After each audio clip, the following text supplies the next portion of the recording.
విజయవాడలో మనం ఏర్పాటు చేసుకున్న అంబేద్కర్ గారి మహాశిల్పం మన రాష్ట్రానికే కాదు దేశానికి కూడా ఇది తలమానికం. ఇది స్టాచ్యూ ఆఫ్ సోషల్ జస్టిస్, ఇది సామాజిక న్యాయ మహాశిల్పం. ఈ నెల 19వ తారీఖున చారిత్రక స్వరాజ్య మైదానంలో ఆవిష్కరించబోతా ఉన్న ఈ విగ్రహం దేశంలోనే కాదు ప్రపంచంలోనే అతిపెద్ద అంబేద్కర్ గారి విగ్రహం. ఇది 81 అడుగుల వేదిక మీద ఏర్పాటు చేసిన 125 అడుగుల మహాశిల్పం.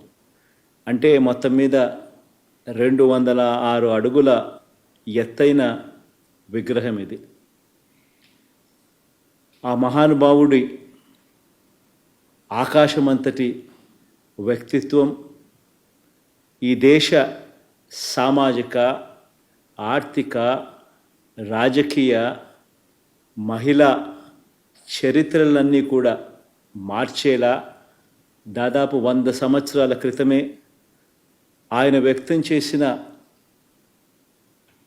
భావాలు కలకాలం కూడా మన దేశాన్ని ప్రభావితం చేస్తూనే ఖచ్చితంగా ఉంటాయి. బాధ్యతతో ఆయన భావాల మీద అచంచల విశ్వాసంతో వాటిని మన నవరత్నాల్లో అనుసరిస్తూ ఉన్న ప్రభుత్వంగా ఏర్పాటు చేసిన ఈ విగ్రహ ఆవిష్కరణ సందర్భంగా 19వ తారీఖున అందరూ కూడా తరలి రావాలని కోరుతా ఉన్నాను.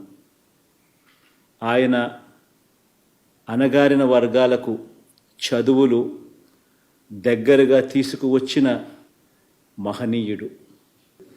ఆయన అంటరానితనం మీద, ఆధిపత్య భావజాలం మీద తిరుగుబాటు చేసిన ఓ మహానుభావుడు.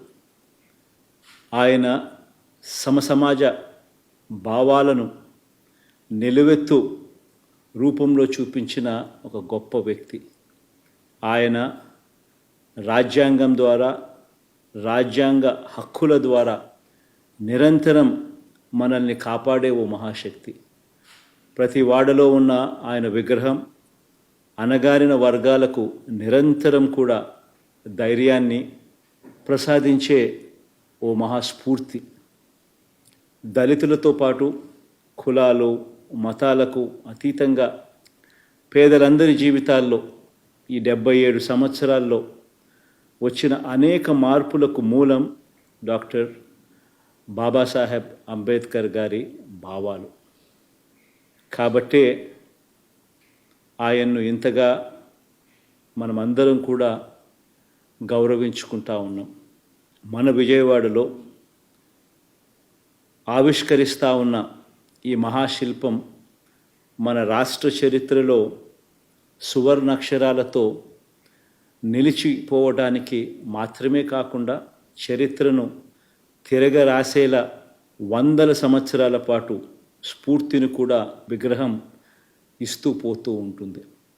ఇది మన సమాజ గతిని సమతా భావాల వైపు మరల్చడానికి, సంఘ సంస్కరణకు, పెత్తందారి భావాల మీద తిరుగుబాటుకు, రాజ్యాధికారంలో పేదల స్థానాన్ని సుస్థిరం చేసేందుకు నిరంతరం స్ఫూర్తి ఇస్తుందని విశ్వసిస్తున్నాను. జై హింద్.